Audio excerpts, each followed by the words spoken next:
3, 2, 1, go ahead. Hi, everybody. Welcome to Gamerz podcast. My name is Elizabeth, and I'm really happy today because there's a really awesome person who I think is amazing who worked on two things I love more than anything. I'm so happy. I am so happy.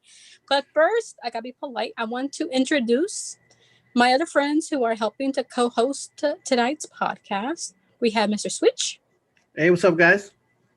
We have Xavier. Hey guys, how's everyone doing tonight? Hey, I'm so happy. Craig, hi. Say hi, Craig. Hello. I'm so happy. Okay. I'm good. Glad to be here. Glad to be here. Okay. Well, let's jump right into it. Craig is a really awesome guy who, like I said, I'm like going crazy fangirling over. He worked on both these games. And as you can see in my background, I'm a huge fan of Sonic the Hedgehog. And I have to focus first on Sonic because if I don't, the Sega gods will probably smite me. So my first question for you, Craig, is how are you doing? I'm doing good. It's given all the craziness going on, I've been very fortunate, and I'm doing pretty good. It's given me a chance to dig through and find boxes of old video game stuff, and so old artwork and all sorts of stuff. So getting it out there so people can enjoy it and see it. Oh, that is awesome. I can't wait to see what you find. You'll take pictures, right? Fingers crossed. Yeah, there's a bunch of stuff on there. I'm still deciding what the best way is to get it out there in a mass way so anybody can come in and see it. I posted a bunch of stuff on one of the Facebook pages, but I want to find another way. And I've got a little YouTube channel with a few YouTube videos of some old gameplay stuff. But I'm still looking for the best way to get it out there, and because I want people to see it. It's hard to imagine that 25, 30 years later we're still talking about this stuff, and there's still people that love it, and it's still having an impact on people and on games. It's unbelievable. It's very cool. It's very exciting. That's awesome. Well, let me see. Because I'm a fan of Sonic, the questions I'm going to ask you first are going to relate to Sonic. Okay. First, tell me about, what was it called? Sonic 2 Day? That was in Japan, or? Sonic Tuesday was worldwide. Okay. I believe it was one of the first times, because normally games, if I remember right, games would come out in different regions and different countries at different times. And they wanted to do Sonic 2 the same day the worldwide, I believe. So for me, Sonic Tuesday was in New York City. So they flew the team out from San Francisco and California out to New York City, and had their big press release party out there, and flew out a bunch of kid celebrities. And it was a lot of fun. We got to spend a week running around New York. So that was a lot of fun. I love New York. Tell me, did you ever go to Japan to see Sega Japan to introduce Sonic 2? Yes, that was a complete surprise. Kind of a long story, but it's fun. Is we had just finished Sonic 2, and my office manager at the time came up and asked me, "Hey, Craig, do you have a passport?" I said, "Yeah, but I think it's expired." She goes, "Well, you need to go over tomorrow. You need to drive up to San Francisco and get a passport, because I can't remember if it was like Tuesday or Sunday. It was like 2 days later." She goes, "You're going to Tokyo, Japan." I'm like, "Oh, okay." And what they needed is somebody that had the finished ROM, the gold final version for Sonic 2, the ROMs. And they needed to hand deliver those from Sega of America to Sega of Japan. And apparently there was a real tight deadline, because they had to get the chipset to Japan before, like, as soon as possible, because the factory was going to close for a week for some big holiday. And back then it took forever to send it over electronically, and it was very unreliable. And so if it crashed halfway through, you had to start over. And so it was just faster and cheaper and more reliable to have someone carry it over. Why they asked me, I never really got a good answer. I've always kind of said it because it was Toyota. He was the vice president of SEGA of America. Really nice guy. I think because he had me take over the ROMs, and then a few days later he had Rick, I don't know, Moriag, the game designer, did a lot of game designs on STIs and did some on Sonic 2. Brought over the flat art for the box covers and stuff, and he hand delivered it. And so I think he just wanted to kind of do a little payback to some of the people on the Sonic team, some of the Americans that would otherwise not really get to go to Japan. So yeah, so I rushed up to San Francisco, got my passport renewed, and I didn't speak any Japanese. And Roger Hector, who was the head of STI at the time, gave me very specific directions on how to get from the airplane through customs, get a bus pass, where to find the bus, what hotel, and very careful instructions. And I really thanked him for that because that went flawlessly. And he says they'll contact you once you're in Japan how to get from the hotel to SEGA headquarters. And the next, that night I get a phone call, and in very broken English, they give me directions. I assumed someone was going to send a car for me. But instead they gave me directions on how to go across and down the street to the train station and get on this train and go to this station and go up 3 levels and catch this train and go to this station and go down here and catch this and walk over and then, walk down, and then I was there. And terrified, because if anybody listening to this or any of you guys have ever been to Tokyo, the train stations are multi-story insanity mazes. Got there, once again, at incredible directions. I get there, I step out onto the street, and I look down the street, and sure enough, there's this giant building with SEGA in huge letters on the side. I'm like, yes. And the problem was, so I went into that building. The problem was that was a big building on the left side of the street. My instructions had very clearly said, go down the street and go to the building on the right-hand side of the street. And so I walked into the wrong building. It was a SEGA building, but I walked into the wrong building, and the receptionist there doesn't speak any English, is not expecting me, doesn't know who I am. And so she kind of signals, just wait. And she runs in the back, and I'm assuming to go get someone that speaks English. And out walks Doi-san. I only knew 2 people in all of Japan because we had a couple, a couple of the people that had worked at SEGA STI before we did Sonic 2. And so out walks Doi-san, the only guy I know in Japan. And he looks at me and goes, Craig, what are you doing here? And I go, Doi, what are you doing here?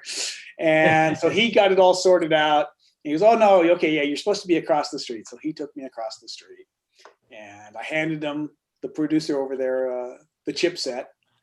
And he goes, thank you very much. And as it turns out, they were already out of date. An A bug, a critical bug had been found while I was on the flight over. And so they had to fix the bug and then electronically send maybe just a patch. I don't know. But yeah, I worked for a grand total of about 10 minutes or 5 minutes and got to spend 6 or 7 days running around Tokyo. So it was a lot of fun. And double fact that the good thing I got to meet Doi-san is he was able to introduce me to Amy, who was the only other person I knew there. So I had tour guides, and the producer that I met asked me if I had plans. I said no. And so he gave me his assistant. And so I had tour guides for the next 6 days. It was awesome. It's one of the few places, if not the only place I've ever visited that when I'm leaving, I'm looking out the window on the plane and crying because I didn't want to leave. I loved it. Loved it. So I have not been back. Well, okay, so I'm curious, since you worked on Sonic 2, which zones did you work on? I did 2 zones on Sonic 2, only one of which made it into the game. The very first level I did was Hidden Palace Zone, which to this date is still some of my favorite artwork done for any video game. It's still my favorite artwork. Finished that, and then the next game, the next level I did was Oil Ocean. Now the distant background of Oil Ocean is not mine. That's Yamaguchi's. Yamaguchi did the majority of the level art in Sonic 2, and he was a machine. I don't think he ever left the office, and he reworked levels.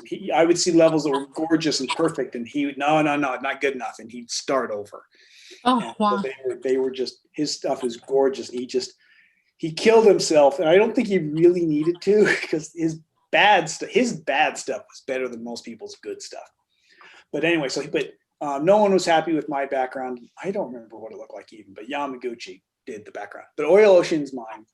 And then Hidden Palace Zone, which right at the last minute was cut from the cartridge. Oh. And I remember being told that it was just they didn't have room on the cartridge.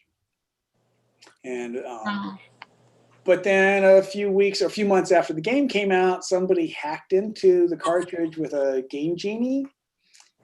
I remember that. Hidden Palace was still there. It was buggy and only partially playable, but it was there. So I was glad some people were going to be able to see it, because, like I said, it's some of my favorite art. And it's since been resurrected a couple of different times for some, other people's version, and there was a few years ago, it was playable on the Android. When they re-released Sonic 2, I remember they added Hidden Palace Zone, and they added a whole bunch of other ones that were deleted. Yeah. So they added Hidden, and they added a boss room. There was no boss room in the original. But I was super proud. I was super glad, because finally that artwork was out there where people could see it. So that's still some of my favorite. Did you ever play Sonic 2 from beginning to end?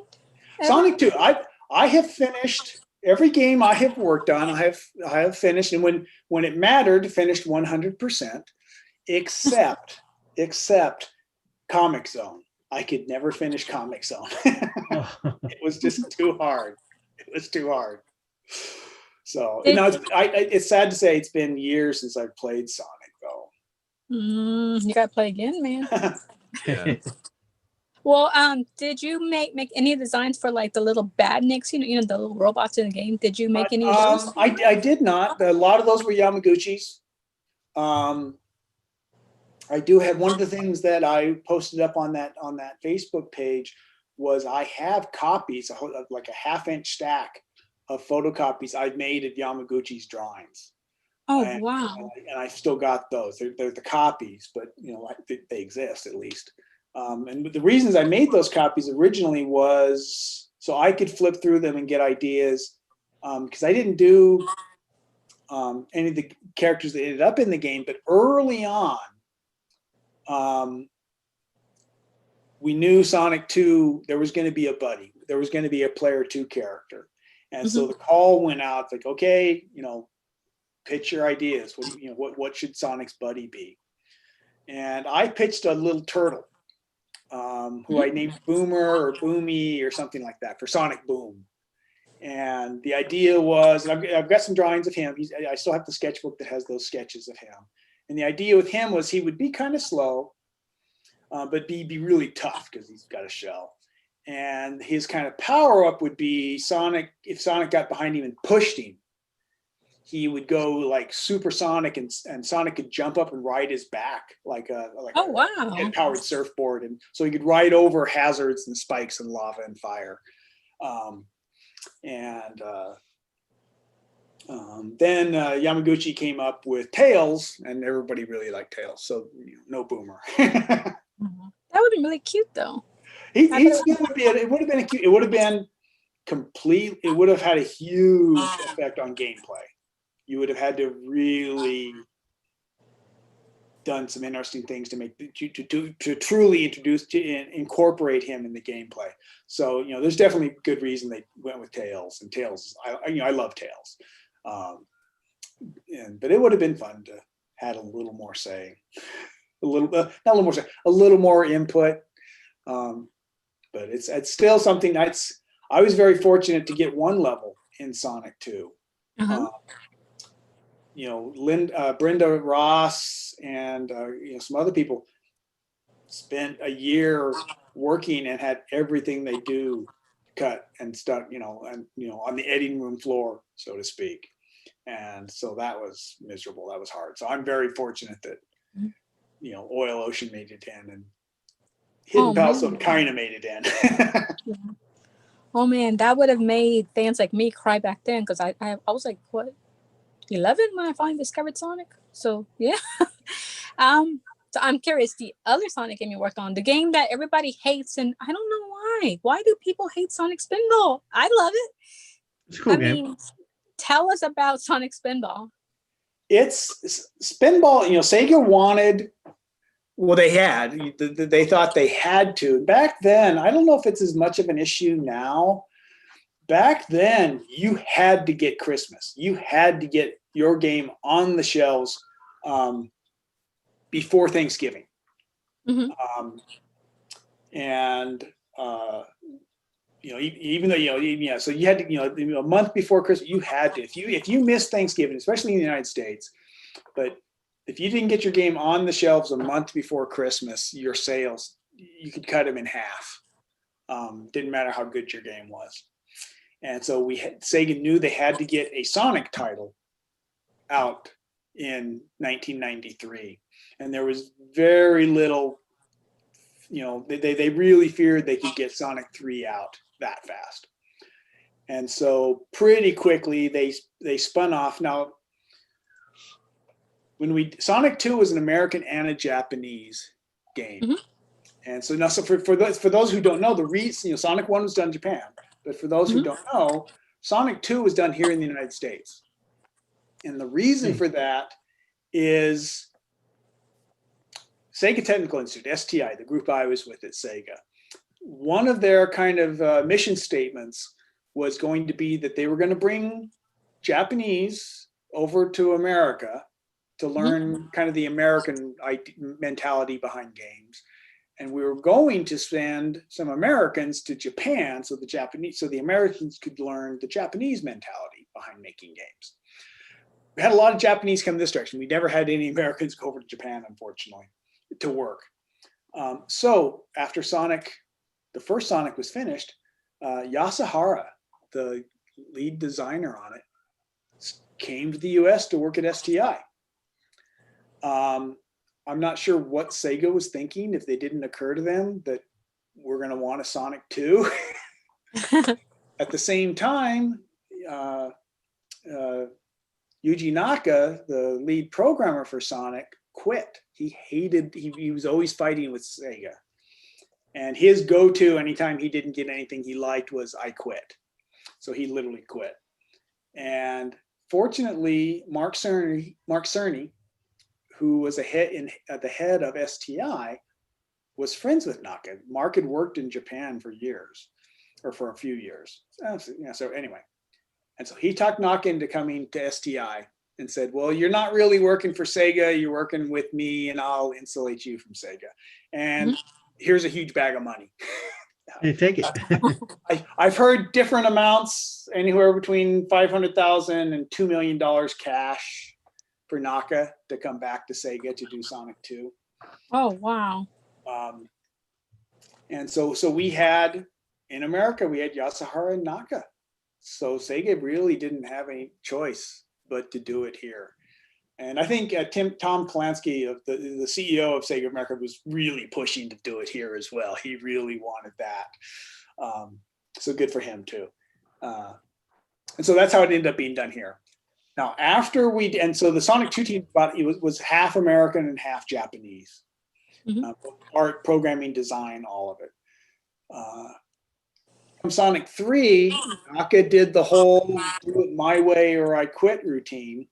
And this time he threatened, I wanted all, if I don't have an all Japanese team and my own office separate from everybody else, I'll quit.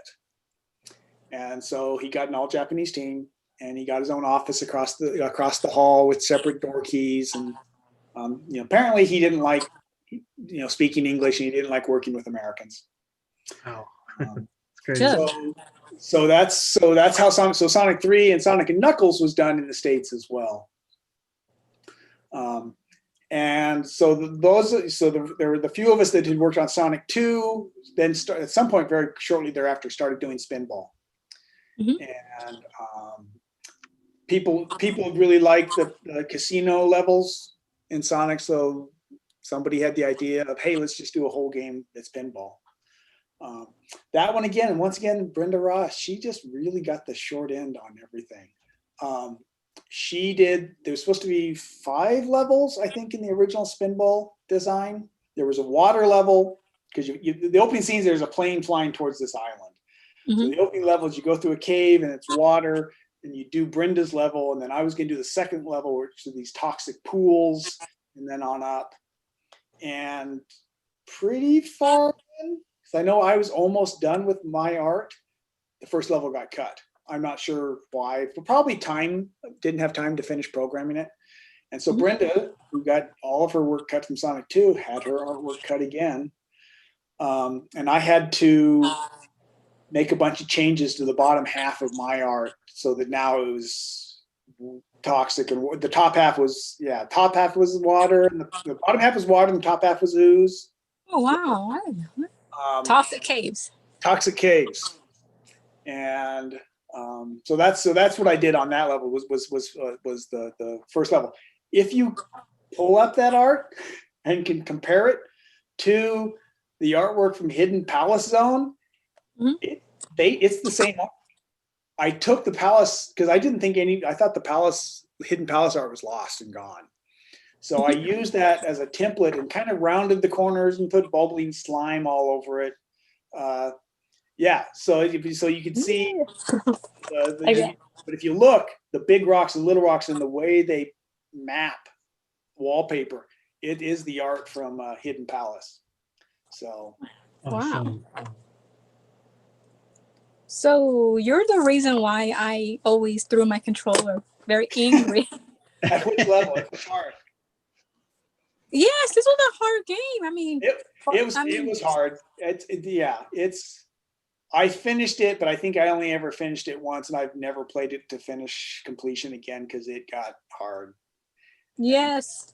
I think I spent a good 3 hours on this sucker because I sat there, had to pause, take a break, breathe, because there was also these little bonus sections. Like if you collected all the rings, you got like a special bonus section. And was that the actual where you'd play pinball with Sonic? It's been no. Oh no. It was the same thing as Spinball. It was like, for example, the first one, if you got all the rings, you played gee whiz, I don't see it on here. Oh, this one right here. Yeah, this that's was a special bonus. Literal pinball. Yeah. So yes. So Sonic was doing that. So that was fun, but I remember the first time 4 hours. I remember talking to Peter Morowitz, who did the programming, or did all the game design for that, and he kept telling him it's too hard. It's really hard convincing game designers and programming that something's too hard, because it's not hard to them. No, because they know the secrets. They don't know they know the secrets. Programmers, they programmed it. They've been playing before you even get to play it. They've been playing it for a couple of weeks or a month, and so it's really hard to convince them that it's too hard. But that's one of the hardest parts in making any game, is that balance, because you don't want it to be too easy, and you definitely don't want it to be too hard. You've got to find that sweet spot in the middle, and that's really hard, because if you've designed it or you've played it a lot, it becomes, the more you play it, the easier it becomes. And so that's really a hard thing to balance. So I have a lot of sympathy when games are too hard. At the same time, they're too hard. It takes the fun away from them. But unless you're, Well, let me ask you this.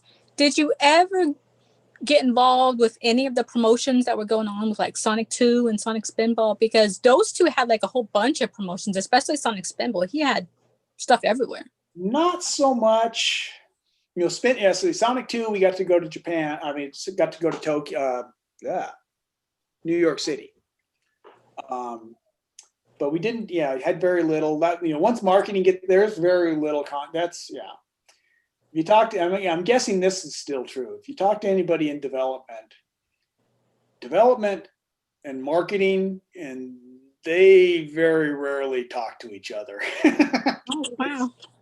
It was so frustrating that it was so rare that marketing would work back and forth, and I remember Kid Chameleon, marketing was always telling us how to design the game.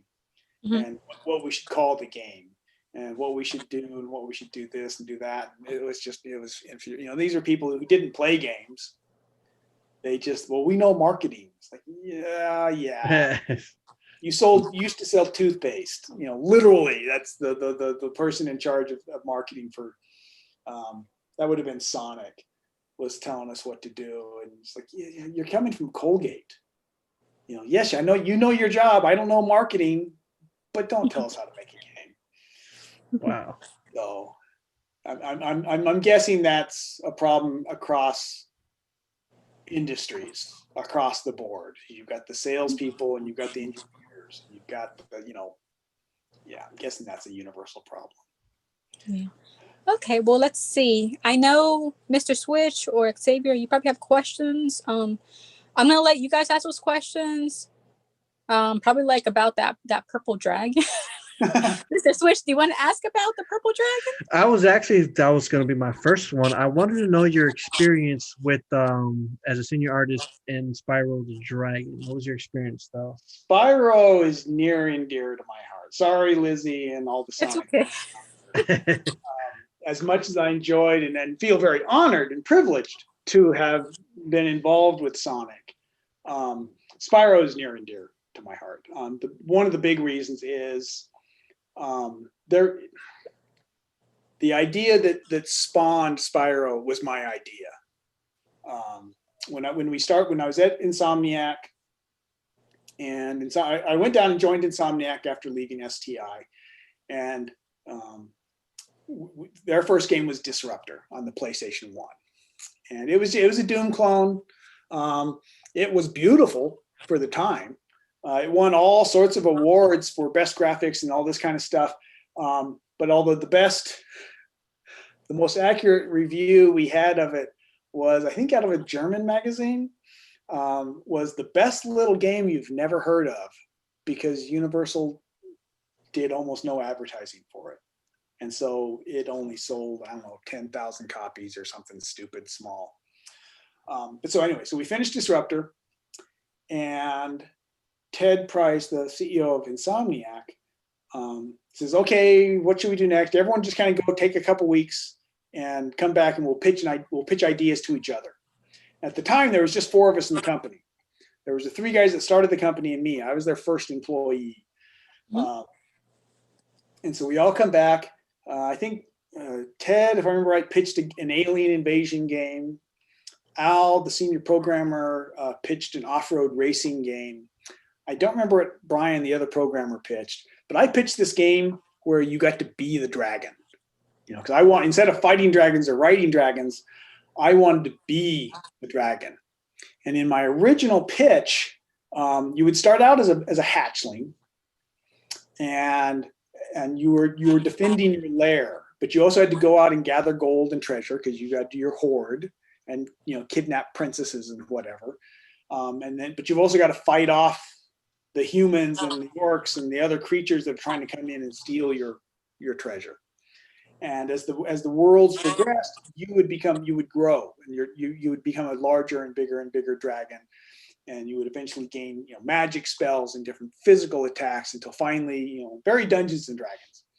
Finally, you'd be this massive, gargantuan, fire-breathing, magic-using dragon. And so we pitched those games to ourselves, and everyone decided they liked the dragon game. So we cleaned that up a little bit and pitched it to Universal Studios because they were our publisher. Now, Mark Cerny, this is with Mark Cerny again. Mark left SEGA shortly after the beginning of Sonic 2, if I remember right. And he went off to Crystal Dynamics, and then he finally ended up down producing for Universal. And that's why I ended up at Universal, is I wanted to work with Mark again.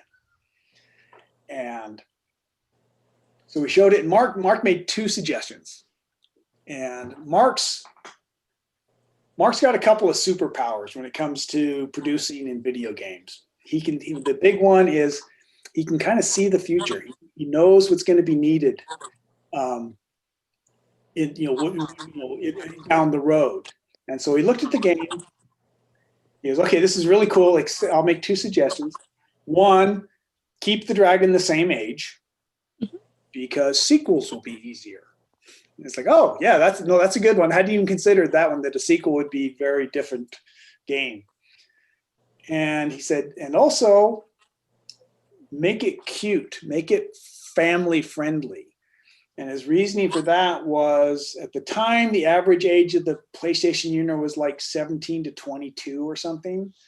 And in 2 years, by the time we got this game on the shelves, the average player would be like 12 to 15 or 11 to 15.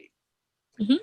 And we're like, okay, that's good. So then we cleaned it up and reworked it again and did this cute little dragon, and was Spyro. Now we ended up skewing a little younger than we'd planned, a little cuter and a little more friendly than we had planned, but that was a good thing. Because now we didn't just hit the kid market, and we didn't just hit, and we hit the girls in the market, the young girls, old girls, moms, dads. I used to answer the fan mail, and I'd get letters, and it would be a mom writing saying, oh, my little daughter or my little son, or they're stuck on this level. Can you have a hint? At the bottom of the letter would say, oh, and I'm stuck on level 12. Do you have a hint for me? There's no one at 2 o'clock in the, I remember one of the letters said, there's no one at 2 in the morning to tell me to put the controller down and go to bed. So I think that's one of the reasons Spyro was so successful, is because we crossed all those boundaries. The family could sit and play it. So, well, it's like, what kid out there doesn't say, Mom, come watch me play? How much fun is it to watch somebody play a video game? And then most games are even the kid games are kind of violent and kind of noisy and kind of obnoxious to watch. Spyro was literally fun to watch. In fact, we kind of knew we had a hit game early on. We just barely got Spyro up running around. Literally nothing but a flat green plane. And Spyro was running around in it. And you could sit there and play for 10 or 15 minutes. You just sit there and chase your tail. And it was fun just to run in circles and chase your tail. And we're like, this game was fun. There's no gameplay. This is fun. It's like, yeah, we did it. We've done this. So, although Spyro was green back then too. He was originally green. What? Okay. It's crazy. Yeah. So what made it change from green to... He had, actually, do I have it here? I've got it right here. While I submitted my idea for what a young, cute dragon would look like, everyone wanted to go. We brought in a freelance artist, a character designer named Charles Zimbalist, because he had done work on Naughty Dog's Crash, and we were sharing office space with Naughty Dog. We did a lot of work back and forth with Naughty Dog. They were friends of ours.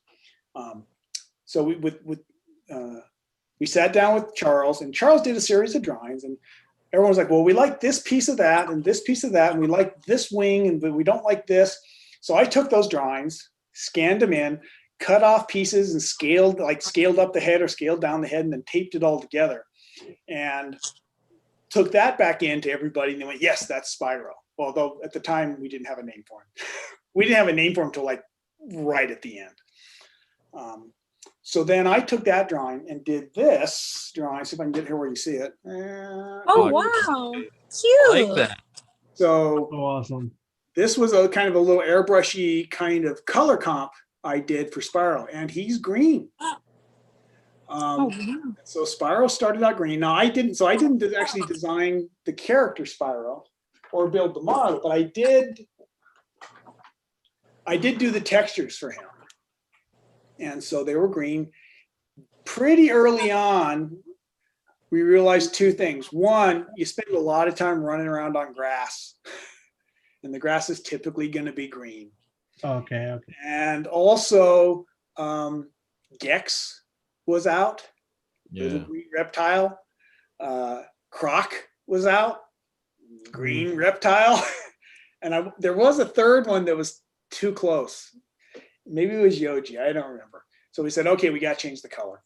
And so that was one of the things I did find is I have a videotape, a VHS, 25-year-old, really beat up tape that has Spyro in about a dozen different colors. Oh, wow. And so, and unfortunately, the first couple colors got cut off because I taped over it with some other animation color test. But we've got the colors of him in all these different colors. He actually looked really good in this dark brick red. But reds back then on the old TVs would blow out. He looked really good in black, but it was just he was going to get lost again in the textures. He actually looked pretty good yellow and white, but the purples and the blues were definitely the direction we wanted to go, and so we ended up going with purple. And so our only concern then was we were afraid of too many jokes about Barney the dragon, because Barney was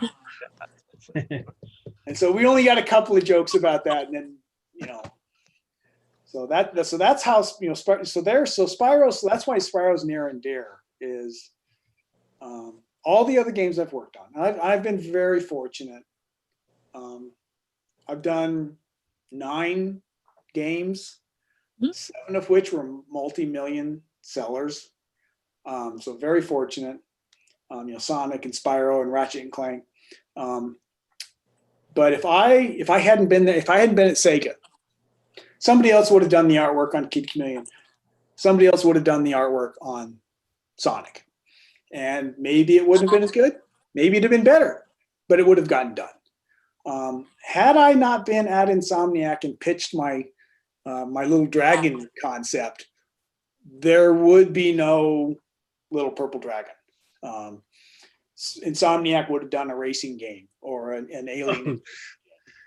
We're glad you were there. So Spyro is near. The license plate on my car used to read "Go Spyro." License plate on my motorcycle says "Go Sparks." So yeah, big Spyro fan. That's so cool. Just how everything began and started. What was my second one was? What was your experience with Ratchet and Clank? What did you do with Ratchet and Clank? Ratchet was a lot of fun to work on. You were able to do so much more going from the PS1 to the PS2. Huge jump. As a comparison, I don't know how well you remember. It's one of the first levels in Ratchet, Metropolis. It's the huge city, and there was an area where when you first started, you run on this little round balcony, and you'd be looking down this huge, this Broadway, and these air cars flying back and forth, and skyscrapers down, this huge pyramid-shaped building at the far end of this huge city. The building at the far end of that that boulevard. That one building has as many polygons as an entire Spyro world. Jeez. If you were to draw out the maps, the footprint of that building, that base of that same building, is as large as an entire Spyro world. That's this quantum leap in memory and speed and everything you got from going from PS1 to PS2. So that was huge. It was a fun style. The Spyro style of art, I had to kind of reprogram my brain. It was a softer, more pastel colors than I inherently do. We had one of the artists, I can never remember her name. She was English. Her style was very painterly. and very pretty, they literally look like you use paintbrush. Very, very rough, kind of almost crude, I'll say, but perfect for Spyro.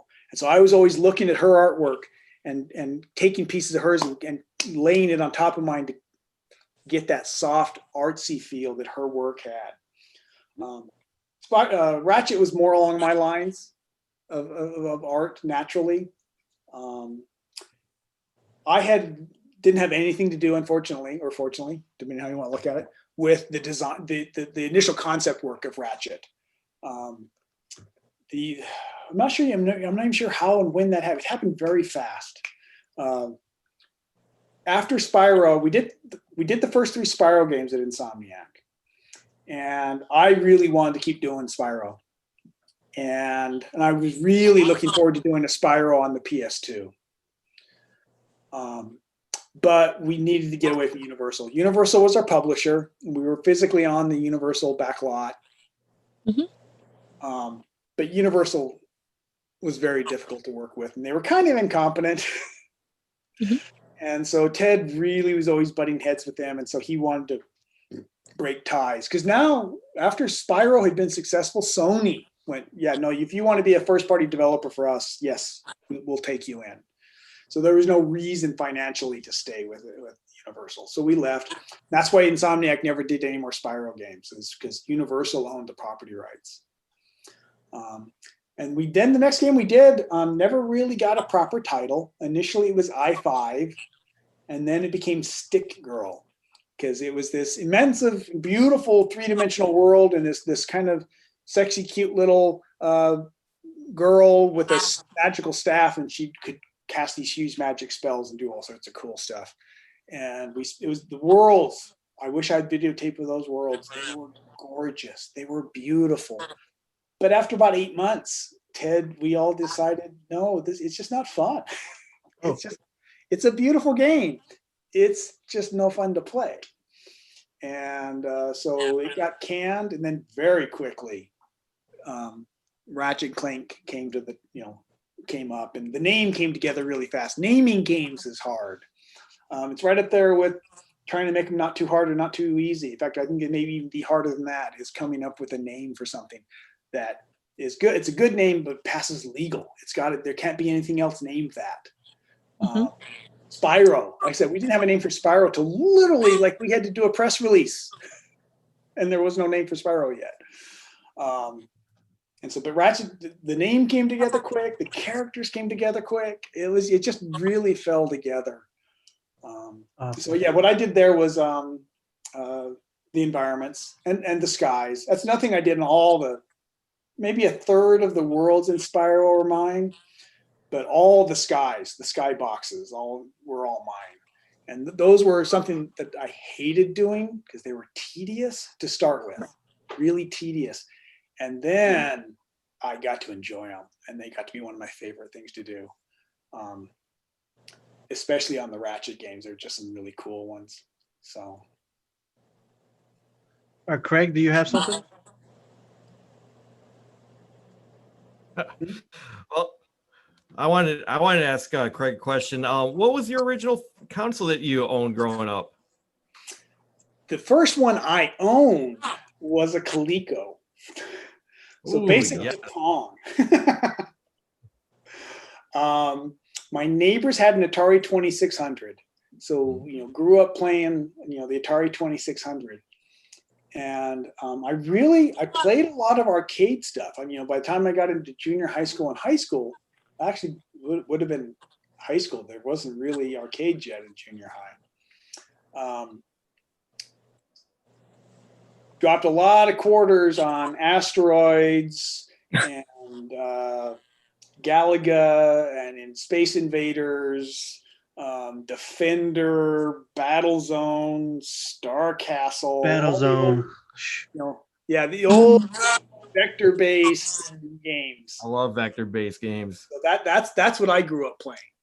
Mm-hmm. In fact, I'd never even considered working in the game industry, because you didn't need an artist for these vector-based games. And listen, I didn't have a home system. The newest home system we had was was my neighbor's, and that was an Atari 2600. And once again, for the game art, there's no art required there. Oh, just imagination. It's just boxes. You know, Mhm. that this box is a tank, and this box is an airplane, and this box is a knight. And so actually, when I applied at Sega, it was actually I was doing computer graphics. Mhm. They were what were they called? Vector graphics. It was you could do some beautiful artwork, but most of it was being used to do just really boring text charts for people's business meetings. You know, just pie charts and that kind of stuff. And it was cool because it was computer graphics. It was state of the art. Boring as an artist. And I was married at the time, and so I'd come home, and the wife would have the newspaper out with the want ads circled. Here, this one, this, and this one. Well, one day she called me at work and says, "I found your job." And so I get home, and somewhere, I know I kept this, I can't find it, was a newspaper clipping that said, "Wanted video game artist, no experience, video game artist and designer, no experience necessary."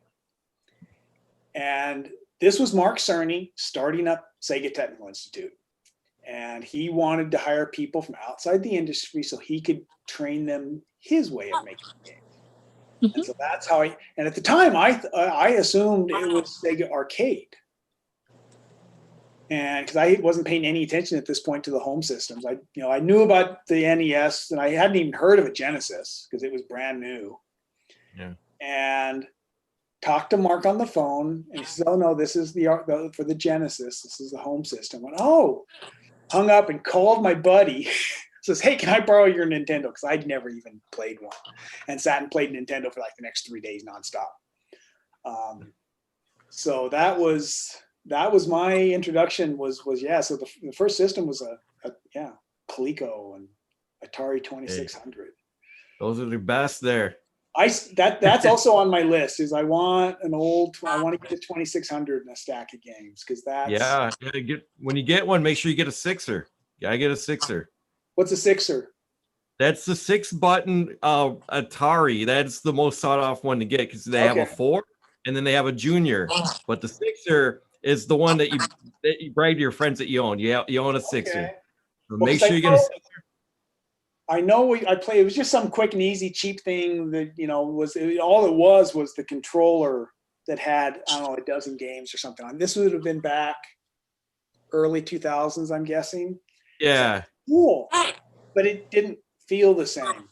No, you got to go all original, and if needed, get it. For the modern TVs, just get it modded. Put the Tim Worthington mod chip in it, and it'll hook up to your TV. Play 1080p Atari graphics, no noise. That's on my list. That's on my list because I would love to sit down and play the tank game in particular. That was my favorite. Heck yeah, and just last week I got my ColecoVision RGB modded, and that is a badass system. I love ColecoVision.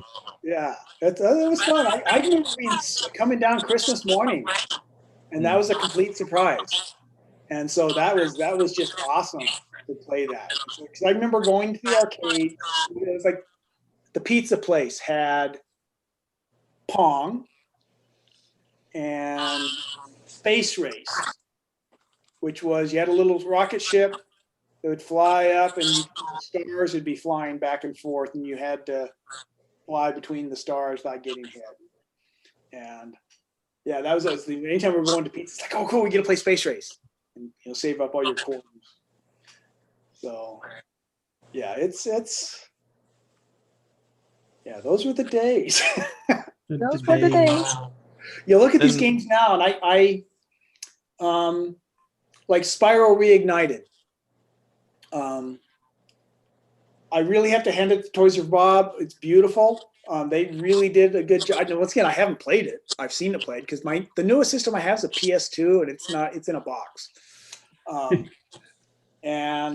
But I've seen it played, and it's beautiful. It's a little too busy, just because you can put stuff everywhere doesn't mean you should. But and Spyro's gorgeous. They nailed his look. He's except for his color, he's a little pink in Toy for Bob's game.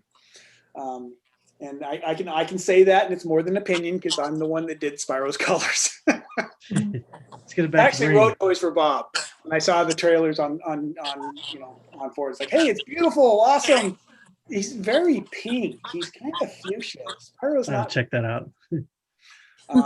But they did a beautiful job. And where was I going with that? I got sidetracked. I don't remember what I was going to say. So, Xavier, did you have another question? Yep, I got one more. yeah, What please. is your all-time favorite retro game? Or at least your Asteroids. Top three. Asteroids. That's if I were to buy an arcade system to actually sit up in the living room, I'd be an Asteroids. I dropped, I don't know how many hundreds of dollars of quarters into an Asteroids in high school. What else? How retro? What's your definition of retro? As retro as you want to be.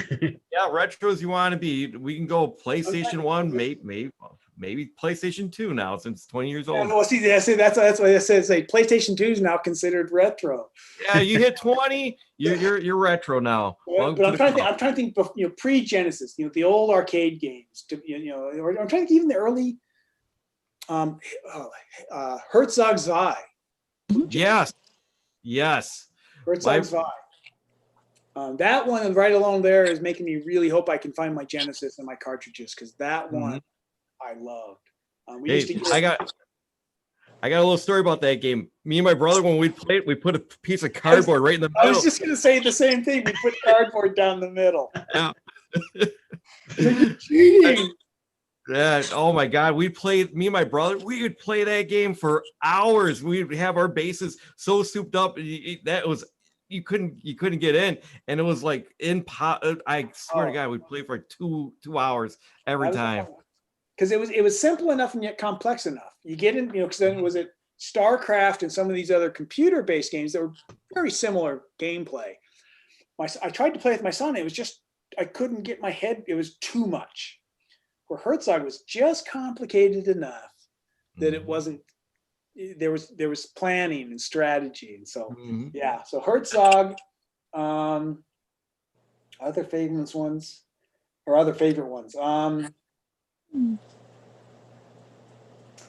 Arcade Star Castle. Yes. It's one where I never got very good at it, but I loved playing it. There was one other Genesis one that I really liked. Truxton. Yeah. Truxton, played a lot of Truxton. Striker? Striker? Strider? Strider.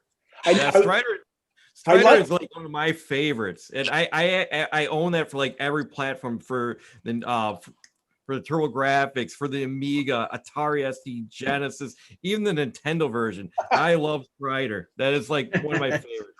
Yeah, so the music in that was good. I love the music in it. Yeah. Like that's one I've actually hunted down on YouTube and found the music for and pulled it off. I love the artwork in that. I like when you're spinning around that. I can't think of what it was, but you're just spinning around.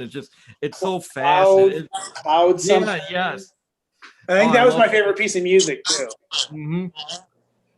So, yeah, I think those. Yeah. Herzog. Besides Sonic, keep coming. Herzog's probably the one I played the most on the Genesis. Yeah. Yeah. Memories.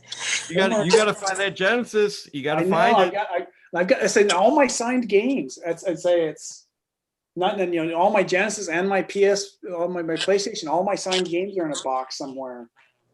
And hopefully I haven't lost that, because if I worked on a game, I really tried to get the entire team to sign copies. And when you do get it hooked up, what are you going to hook it up to? Are you going to hook it up to the good old CRT tube TV? Or are you going to go modern? I do have to buy a new TV. My TV is dying. It's a 2004, so it's not old, but it is old for new technology. But not a flat screen, but it's not a projection TV. It's kind of one of those in between things. Yeah, and it's like- starting to Oh, get yeah. dots. It's starting to get. It's a 75 inch. It's a big TV. Yeah. No, 65. It's starting to get little blue dots. Feel dead. Oh, Time to change. So luckily, I just got a. Well, I got rear-ended last February, and they totaled my little mini.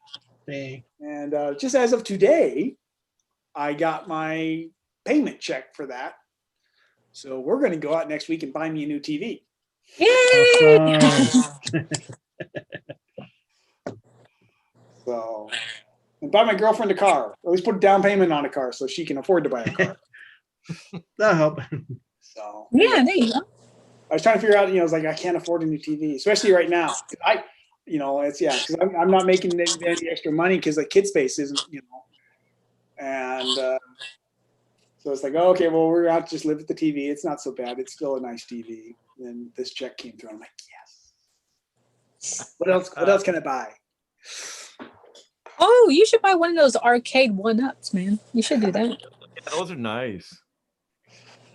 So, yeah, there are a number of arcade. Actually, the arcade game I'd love to have is the Star Wars Pod Racer, where you're actually sitting in it and you've got the little lighter things. Mhm. Only played that a little bit because it was like $1 or $2 a turn, but I love that. Yeah, I'd love to have an old Asteroids game. Played a lot of Dig Dug. You ever playing a lot of Dig Dug? Yeah, Dig Dug's and I love playing that. I remember we had an arcade in our town and oh god, Dig Dug, Centipede, Miss Pac-Man. I was all over those. Centipede. We used to play Defender. Yeah. But we'd play it 2-player. So somebody would be flying the ship and pushing the forward fire, and somebody else would be playing they'd just be the bombardier. They'd just be dropping the bombs with the ground stuff. And we got pretty good at it. It's like we're getting towards the end. We knew we were going to hit the end of the game. We're like, okay, what's at the end? It just started back over at level one. It was very depressing. Oh yeah, that would have. We're totally expecting it to be like souped up. It's like, oh, to do level 1, but there'll be more enemies or something. Oh, I used to play a lot of Tron. Tron. Oh god, I love Tron. So I love the music to it, everything. Yeah, I love the light cycles. I love playing the light cycles. There was one with the spiders. I hated that level, but you had to do it. Yep. It move a little arm around. Yeah. Oh. And I played that game at Chuck E. Cheese so many times. Oh my god. Love Yeah, Tron. I used to sneak off at lunch at my job and take I would go off on, I was kind of the gopher at this audiovisual production company. Mhm. They'd send me off on errands to go run stuff, and I'd run the errand really quick and then stop at the arcade. You was usually playing a lot of Tron because there was one, I think 48,000 was my high score, and I really just kept wanting to break 48,000. So anyway. What about beat 'em ups? You ever get any of the beat 'em ups? Not so much. The only one I played a lot was we had at SEGA. Mhm. They brought in some arcade games. We had Virtual Fighter. Yes. Mm. Virtual Fighter. And Yeah, great game. that was very cool. Streets of Rage? I think because I think they were all Sega. I think they were all there, because it was in the Sega cafeteria. And so they were all, I think. Although I know when we were doing Spinball, they brought in a pinball machine actually into the STI offices. And it was like based on the old Twilight Zone TV show. Was it Twilight? Oh, Outer Twilight Zone. Yeah, because they had the music from Twilight Zone playing. So, yeah, I can't remember. There was some game. There was an alien invasion, Area 51 kind of thing. Hmm. It's hard to. You know, it's a Sega title. No, I'm trying to remember. It wasn't the Area 50. Yeah. See, that's one thing I can suggest to anybody and everybody. Keep a journal. Keep a diary. And I might suggest keeping 2. Because I was very good during my time at Sega. I was pretty good about keeping a diary, and actually during quite a bit of my time at Insomniac, I was very good at keeping a diary. Unfortunately, about 1 book in at Sega, I found my journal. It says, I'm going to start keeping 2 journals. One, this journal, the handwritten one's going to be more my thoughts and my feelings, and all the day-to-day kind of technical stuff I'm going to keep on the computer. And I remember keeping a diary or a log at work of everything I was working on. The problem with that is that computer one's long gone. It's in a landfill somewhere. Because one change of software where you don't update the disks and it's gone. My handwritten ones I've got, and every page is me falling in love with some new girl. And it's like, yeah. Oh, here's 1 paragraph about work. And oh crap, here's this girl. Oh, work. 1 little page. Hey, we know what your mind was on. Yeah, it's just. And then even in the journal, I acknowledge, wow, I've just read back to my journal. This is really pathetic. This is just sad. And then the next page, there's another girl. But I'm looking back at this, and I don't care about these women. I don't. But when I hit those pieces that was talking about my son, or talking about a vacation trip somewhere, or talking about work and projects, I don't remember. You think you're going to remember, and you don't. Just to show how blown my memory is. I did a videotape that went with my resume. Yeah. When I was getting ready to leave Sega. And so, that got me the job at Insomniac. And then I kind of forgot about this tape. And then a couple years ago, about the time I found it, because I wanted to get this Spyro tape, the rainbow Spyro tape out and somehow try and clean it up. It's an old 25-year-old videotape that's been beat up. And so it's got pops and hisses and static. And in there was my resume tape. And so I had a friend that he digitized them all for me. He wasn't able to clean up the Spyro tape, but he digitized everything for me. And he asked me, he's like, hey, what's this Treasure Tales game? And I went, what Treasure Tales game? Because it's on your resume. So then I played the resume, and sure enough, in the middle, there's this little snippet of like 4 static screens of this isometric platform puzzle game with tails. And I go, oh crap, yes, I remember that now. Unfortunately, that's about all I can remember. That's why I dug out my journals and went going through them and sorted it all out. And that you'd think you'd remember something, and I clearly don't. And so I only know this because I wrote it in my journals, is December of '92. This is right after Sonic 2. Roger Hector had to talk me into working on a Tails game. And he didn't want it. And I don't know, maybe at that point I wanted, I'm not sure why. I literally said Roger had talked me into doing this because he says I'll be lead artist. And here and there's a little more information. So it was me, a guy named Hoyt Ing was doing game design. I've reached out to Hoyt, but I haven't heard back from him. Ken Rose was lead programmer. I've reached out to him. And Stephen somebody that I don't remember him at all. I think I didn't much work with him, I guess. But so there's just 4 of us on the team. We worked on it until mid-April. I remember doing research on Mayan architecture and Mayan art for a temple, Indiana Jones type temple level for Tales. There's some comments in my journal about people pitching ideas about what the gameplay should be and how they were going with the idea that I pitched after I showed them some artwork of how I thought it should look. Mm-hmm. And then in April, it got canceled and we got put on Spinball. That's all I know about it. Wow. And if we worked on it for 4 months with 2 programmers and a designer, it was more than concept art.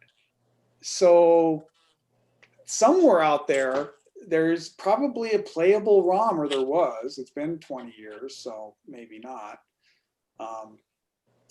Yeah, so that's, but you know, once again, I wouldn't have even remembered that much if I hadn't written it in my journal. And so, there's a thing of treasure out there. I if that ROM ever came out, that'd be the I well, something that there is a ROM, and it did survive. I just need to find it. Is a game called Segapede or /Astropede, and that is let's see. I've got a YouTube channel that's got the videotapes that I have of all this stuff. Ask Segapede after. Yes, once again, in my journals, I actually were able to find actual dates on this. After how did this work?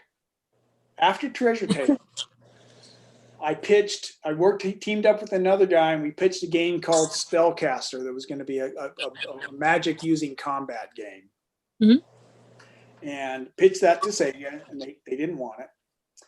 I still think it'd be a fun game, but I can see why they didn't take it.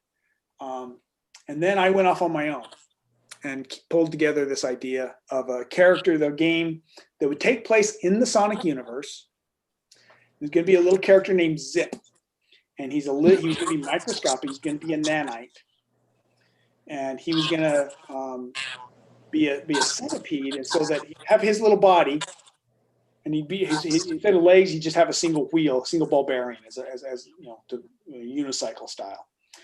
And his power-ups, his body would be his power-ups. So you have this little train of pods behind him, and he would find those pods as he rolled around the world. And the power-ups could be neutral, or they could be offensive or defensive. They could be a rocket launcher, or an anti-aircraft gun, or spikes. And you know, nice long tail, but then if he gets going too fast, the tail will start dropping off. And so you had to find the little end cap to keep it on. You'd be zooping around the level with all your power-ups. And like Sonic, if you got hit, that he'd fly apart, and his power-ups would go bouncing and sliding off screen. He had to run on and grab them, just like the rings. Oh, wow. A lot of comparisons, a lot of similarities to Sonic, because it was going to be in the Sonic universe. He was actually going to be a friend of Sonic's. And so pitched that to Sega. And they liked it, but they wanted it standalone. They didn't want it in the Sonic universe. And so I went back, but they also wanted a proof of concept. So they gave me a programmer and said, you've got 3 weeks or something to come back with a playable version. So that I grabbed the artwork from Hidden Palace Zone, because it was ready to go, and the art for it was going to be a Spyro-based or Sonic-based game anyway, so that the artwork fit in. Mocked up a level. Ken Rose did the programming. We banged it out and showed it. They liked it, and so we put it into full production. And unfortunately, after another 10 months, they put it on hold. How do you do that? Yeah, put it on hold because they needed me to go. No, this would have been after Spinball. So I finished Spinball and then did Astropede. Because after Astropede, I did cleanup work for Comic Zone, some artwork for the Ooze, and then I'd had it, and I needed to get out of there. But I have videotape of a couple of different levels of this prototype level using the Hidden Palace Zone art, and videotape of a couple of different concept levels art that are just static with Zip doing his little walk animation. But I had that ROM is in a box someplace. I know I had it. I have a picture of it from 2009 sitting on my table. Oh, jeez. But it wasn't in the box I thought it was in. So now I'm hoping it's in the box with all of my Genesis games. I hope somebody can walk past my garage one day and walk away with a box. That is a gem right there. So that's fingers crossed. That'll be one. That's being able to, if I could find the right people, Yes. that's one of the things that would maybe get me to come back to making games. Would be an opportunity, because it could have been a very fun game. And, Sounds yeah. great. I like it. Would have been. Dude, I'm all psyched. I want to see pictures of it. Well, yeah, the interesting thing on it was the original. I was never really happy with the concept, the story concept pitched. After when I had to rework it, it was okay. It wasn't cool. It was about, I think it was this kid had to say, it was very, the premise was very, you guys know the movie Fantastic Voyage? Shrink down the people in the little submarine to go into the guy's brain and fix it. Very Fantastic Voyage. And so the kid, the post Sonic universe game was the kid had to save his dog, and he was going to go into the dog. And then there was another version where some asteroid is coming towards Earth, and the only way to get into it. So the levels were the outside, and then the different layers as you're working towards the core. But the original idea had, you were trying to, I haven't told anybody this. Not that it'll ever happen. So, okay, here's an exclusive for you guys. Exclusive Time. The original, actually, when I posted the ideas for this on the Facebook page, I blurred all this crap out, but people could still read some of the blurs. The original concept had Robotnik messing around with something called chaos dust, and it blew up. And Robotnik was going to die. And Sonic was like, well, no, he's the bad guy, but we can't let him die. And so one of the things I kind of like about Lizzie's cartoon is I like bad guys that have some depth. They're not black and white. There's they're humanized. There's something good about it. And so so Sonic's going, no, we got to save him. So the whole point of this game is you're trying to save Robotnik. And so and Zip was one of his, what were they called? The little robot animals turned into robots? Badniks. Well, he was originally a microscopic badnik that had befriended Sonic and had escaped Robotnik's control and had befriended Sonic, and so Sonic came to Zip and said, "Hey, we need your help." And so they're actually going inside. So I thought the idea is, let's go. We're going to be inside Robotnik, and we get to run around inside of his brain and around inside of his heart, inside of his intestine tract, and try and save Robotnik. So, oh my goodness. That would have been an interesting game. Kind of reminded me of the Magic School Bus episode. I want to play it on my Genesis. Oh my goodness. I mean, given today, who knows what's that? Say that's one. Given the opportunity to come back and do that in the Sonic universe, yes, I would do that. I would set aside all because I've said this elsewhere, and the reason I'm not working right now is in 2005. I basically had a nervous breakdown. Actually, more like 2004, had a nervous breakdown. And should have left Insomniac Games around 2003, 2002. After like Ratchet 1. I should have left after Ratchet 1. Insomniac was a wonderful place to work. But by the time I left, I stayed too long. I made the mistake thinking of it as family. And as good as it was to work there, I was not a family member. I was an employee. And I will admit to maybe taking advantage and being a little cocky, because since I had been there since the very, very beginning. But I stayed too long. And it really kind of something snapped towards about halfway through Ratchet Deadlocked, the fourth game. And so they finally, came and said, "Yeah, we would like to ask you to resign." Oh man. Yeah, no, I should have left 2 years ago. And I figured I'd take a couple of months break and decompress. And it's paralyzing anxiety attacks. It's still, anytime I try to do anything creative, or anything technical, I have to really work at it.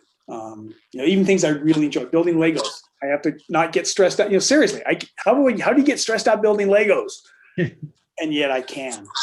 Mhm. Or one of my favorite hobbies. Get the big ones. Yeah, even my favorite. I guess the Duplos.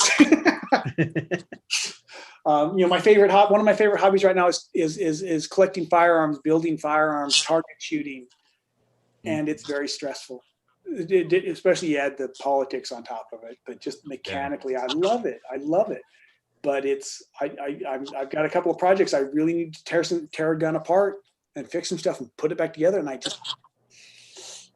got one gun apart and it's like, oh crap, I really need to put that back together. It's like, oh no, and it's something I love to do. You should come to Texas. We got some nice ones over here. Well, one benefit of living in California is there's lots of things that aren't legal here, so I can't spend money on them. Oh. Right. And I can't have a magazine larger than 10 rounds, and I can only buy one gun a month. Dang, California's strict. Texas is like, here's the money. Yeah, right. Gun laws here are nuts, and yet it doesn't do any good. Yes,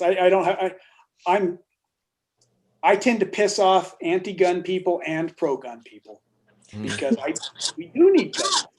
We need smart gun laws, and a lot of gun people don't want any laws, and the anti-gun people don't want guns. It's like, no, somewhere in the middle here, people. I agree. Yeah, agreed. We need to scare people with like the remember SEGA had their own Zapper version, remember? It was like a black Zapper. What? Got it. Yeah, Sega Master. It was kind of like that. Well, and that's the whole thing. People blaming, cartoons and video games on violence, and you go back and watch the cartoons when I was a kid, and they're violent. Elmer Fudd blowing the head off of Daffy Duck all the time. Oh yeah, and racial slurs. Oh man, some of the racial stuff. You're like, wow. Yeah. Wow. What was I just watching? I'm like, wow. It was wow. Yeah, exactly. And I have a problem with people saying, oh, they're just woke. What's the wrong with being woke?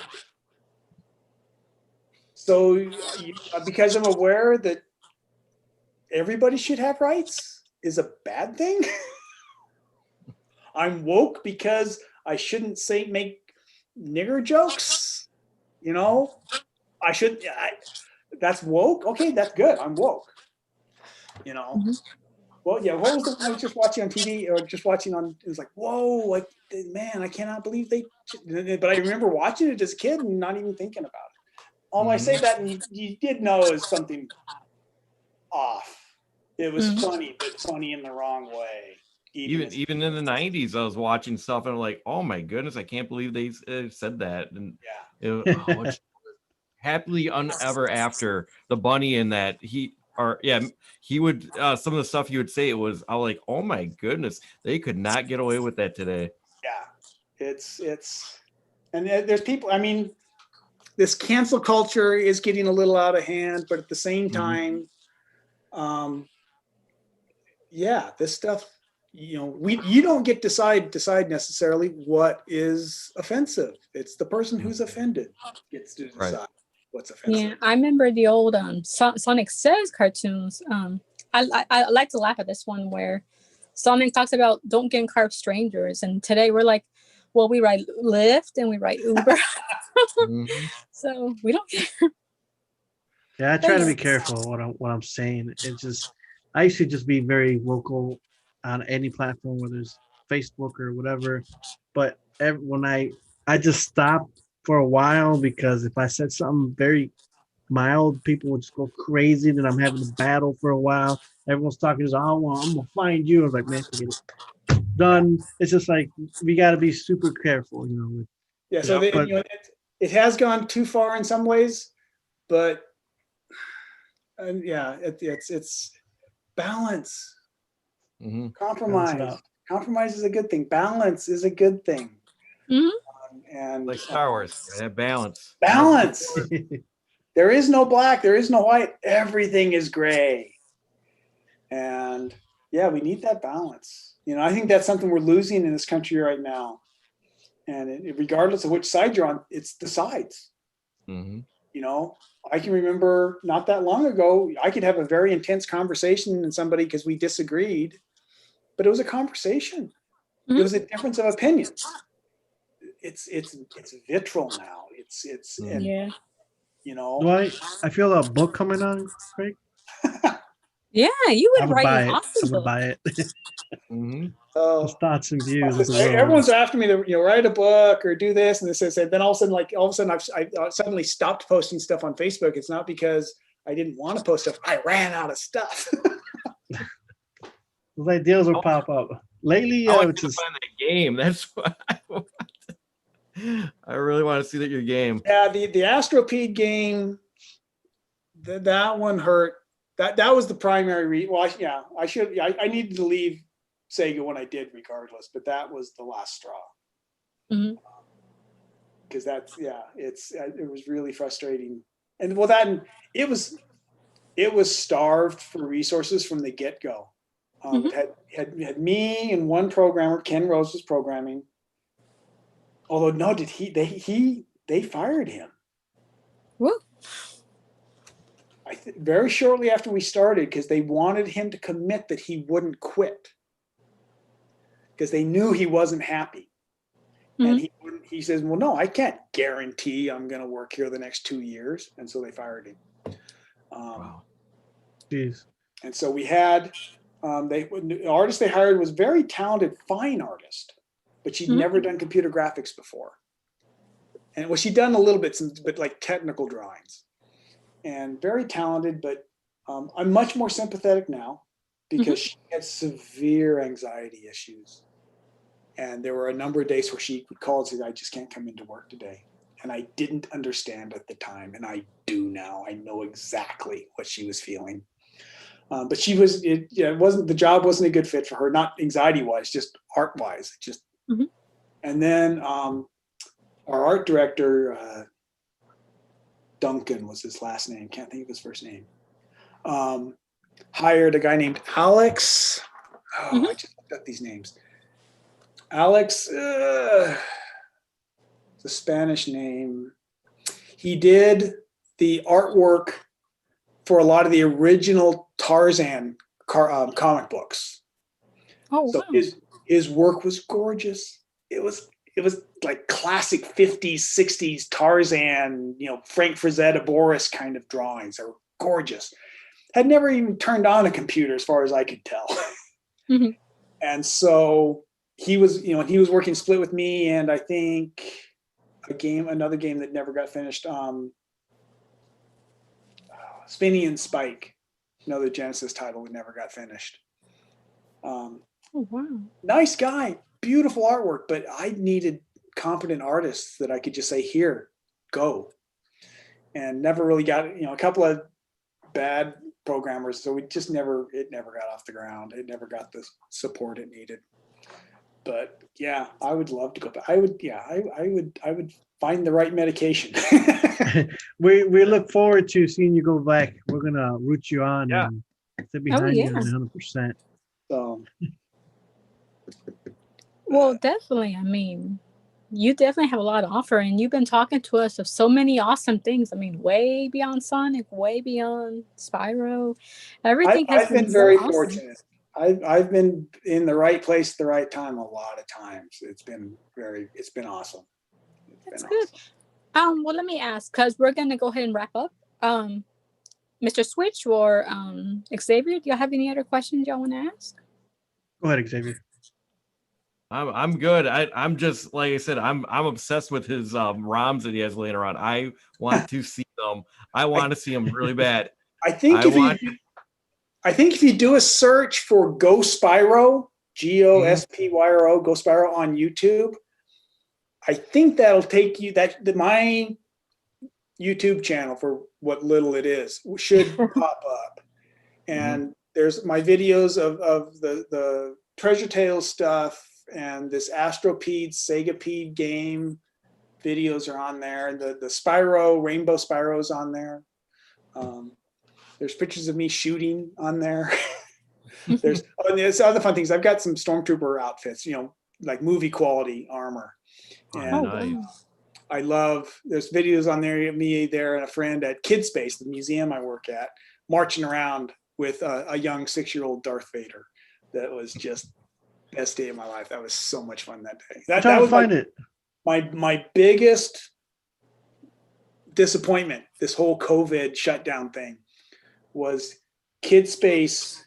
You know, the first time I did the armor, they thought it was like Walmart, Halloween costume. And they were like, oh no, this is real. So the next year they had me like for an hour.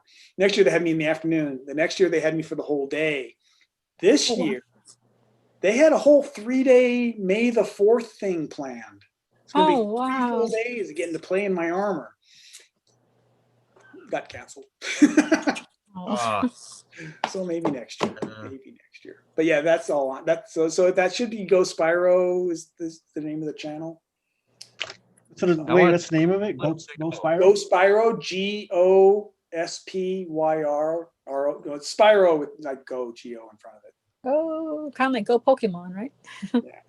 That's because my license plate when I worked at SEGA, because I wanted to get Sonic, but Sonic was taken because there's too many basketball fans. Mm-hmm. And so I got Go Sonic on my license when I was working at SEGA. And then when we started work, when we did in Spyro, I got my license plate said Go Spyro, and just to keep the Go thing consistent. And then got my motorcycle and I got Go Sparks. But yeah, Go Spyro, all one word. Awesome. I had to check that out. So Definitely I'm wondering, one of these days I want to play Sonic 2 or Sonic Spinball with you. That would be fun. I'd be glad to. Cool. Then like when I reach that level you worked on, I can't beat it. I can just be like, this is your fault. Just remember, I haven't played Sonic in 20 years. Bust it out. Yeah, I need to. Although I did just on a show like this, they were playing Spyro. Mm-hmm. That same thing. I haven't played Spyro in probably 15 years. And so as much as I love it. But yeah, I need to get that. I got the box out. I just need to get it plugged back in now. So. Okay, I'll be waiting that way, maybe. Yeah, I mean, where technology is these ways, maybe I can play for you online on Twitch or something, or who knows what they come up with. Yeah, I can play your Zagwai. Where it's on. That could be fun, because then you don't have to put the board down the middle anymore. That's right. I played. Yeah, that was, and the music on that.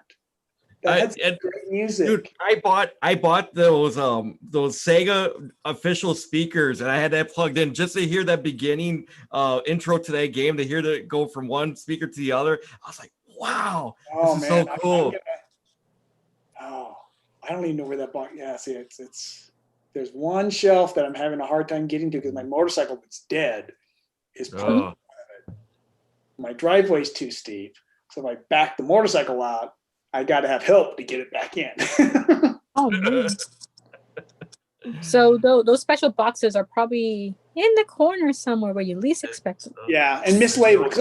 My garage is pretty well organized. Everything's labeled and there's numbers on stuff, but I've just got way too much stuff. When I worked at Insomniac, by the time I left, I had 3 full-size bookshelves on one sideways shelf. Oh, wow. Full of toys. Way too many toys. And those are all boxed. Mostly 12-inch action figures, mostly Star Wars. No Sonic? There's some Sonic stuff in there. When I've got, I'm trying to think what I've got Sonic, Sega-wise. The only thing that I've got with this really kind of rare Sonic Spyro-wise, or Sonic-wise, is because I've got plaques for all the games I worked on, but then there's this one. Ooh. It's gold. Wow. So, this is the one when we hit, was it 1 million games? Stream services, blah, blah, blah, worldwide. Oh, game of the year. Worldwide, 19.2 game of the year. Oh, wow. That is awesome. I thought I'd lost this as well, and it turned out it was wrapped up in a different box than all my other game stuff. Yeah, that is cool. Awesome. Oh, man. So, I got to see that thing in person. Yeah, I get all excited seeing stuff like that. I really do. The one thing that it was my I got console. that is there's no cartridge in that. I'm like, really, guys? You went to all this trouble? And no cartridge? We could put one in there for you. It's easy. I got a Sonic 2, not for resale. I'll donate, take it out, put it in there. So I got to figure out a good way to a website or something where I can get all these videos. And that Spyro video I need to get cleaned up. It's really almost unwatchable, but you can still see the colors and get this out, because I know there's so many people out there, and I know. You know, some of my fanboy people like Frank Frazetta and some of these people, if I could get in and talk to them and actually see sketches that weren't published and hear stories and stuff, I would be thrilled. And I need to think of it that way. And because I realize how very fortunate I was to be in with these people and working with people like Yasuhara, who was the nicest guy. And and talking and working with these people, Mark Cerny, people who've worked with Mark Cerny, you either love Mark or you hate him. And I love him. I love working with him. I've lost touch with him. I need to track him down just to say hello. So, well, perhaps like when you come, I mean, do you want to come back? Hopefully you'll come back in the next episode. Oh no, I got right now. I got lots of time. Awesome, because it would be awesome to have you on again another time. Talk to us more about your other stuff you're working on, and perhaps you'll find all that stuff that you can't find. That'd be really awesome. I find that other box. There'll be a bunch more. Hopefully, there'll be a bunch more stuff there. If there's that ROM in it, I'll have to get it up and running somehow and find someone to set it up so it'll run on an emulator so we can get it out there so people can play it.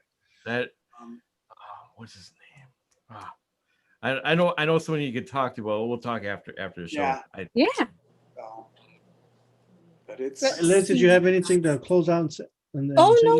I'm just so happy. I just saw that. I was like, yeah, that is awesome. I loved it. That's it. Yeah. I guess I'll leave my closing statement. I wanted to appreciate everybody, Xavier and Lizzie, guys, for helping. For Lizzie for hosting, and for Xavier, of course, for being on here. And everyone who's watching on the live chat. Craig, it's been an honor and it's been awesome to have you. And my pleasure. Look forward to things coming back, and I hope everything, how you say, gets back in order, and in terms of bringing back some of those games that are lost in that, you get me. So we're excited. We're excited to what we've heard and getting some of these secrets or these things that people haven't known until unless they watch with us here. And again, we appreciate everything you've done for us. You've done for us over the years, and what we fell in love with is that we play the games, but we want to appreciate the people who worked on the games, and that's what people are not seeing. That's why I'm bringing this, and we're so happy to have you. It's unreal to be talking, to see this excitement and this love for something that we worked 20, 30, 25, 30, almost 30 years ago on Sonic. Yes. And so it's very cool. We want you to know we appreciate you, and thank you. We're going to keep following you, and we're expecting big things coming up, or I'll see you on Facebook. So it's all good stuff, and I love this community. Just keeps on growing, and we want to grow with you, and hopefully you want to grow with us, and again with your great works and appreciation that we have for you. So. Oh, my pleasure. Thank you. Liz, you want to close up your final statement? Okay. Well, everybody, I hope you enjoyed watching. I definitely loved it. I mean, this man worked on a game I loved since I was a little girl. So thank you, everyone who is watching. Thank you, Mr. Switch and Xavier, for your questions. And thank you, Craig, for showing up and filling us with so much information. It was just awesome. And I believe that's about it. So everybody out there, have a good evening or good morning, depending if you're watching it now or if you're watching it later. So as I usually say on my periscopes, I always say, be you, be happy. So everybody have a good night. Yeah, guys. Bye. Here. Okay, we are off.